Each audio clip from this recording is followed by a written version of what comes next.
Uzun marketda ko'ylak sotib qancha foyda qilsa bo'ladi tekshiramiz, ketdik. Shu ko'ylak ko'rib turganingizdek hozirgacha 300 donadan ko'p sotilgan. Haftasiga esa 277 dona sotilmoqda. Endi buni hisob-kitobini qilib ko'ramiz. Ya'ni sof foyda qancha qoladi? 149.990 so'mdan sotmoqda. Endi buni ko'paytiramiz 0.25 ga, ya'ni 25% komissiya haqqi.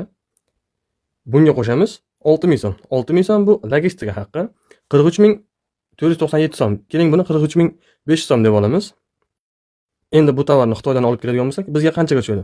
Hisoblab ko'ramiz. Ket. Ko'rib turganingizdek, xuddi o'sha tovar mana Xitoy 15 yuandan sotilmoqda. Endi buni hisob-kitobini qilib ko'ramiz. O'zbekistonga yetib kelguncha qanchaga tushadi? 15 yuan ko'paytiramiz 1850. Hozir sal yuanimiz narxi o'zini ko'tarilib qopti.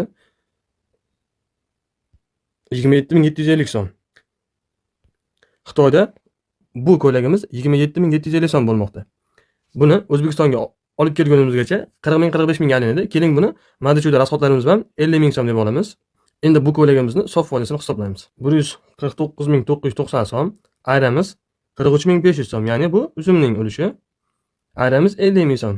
Bu esa tan narxi 56.490 so'mdan sof foyda qolmoqda. Endi buni ko'paytiramiz 277 donaga, ya'ni haftasiga 277 dona sotilibdi. Ko'rib turganingizdek, bu sotuvchi haftasiga 15,5 million sof foyda qilmoqda.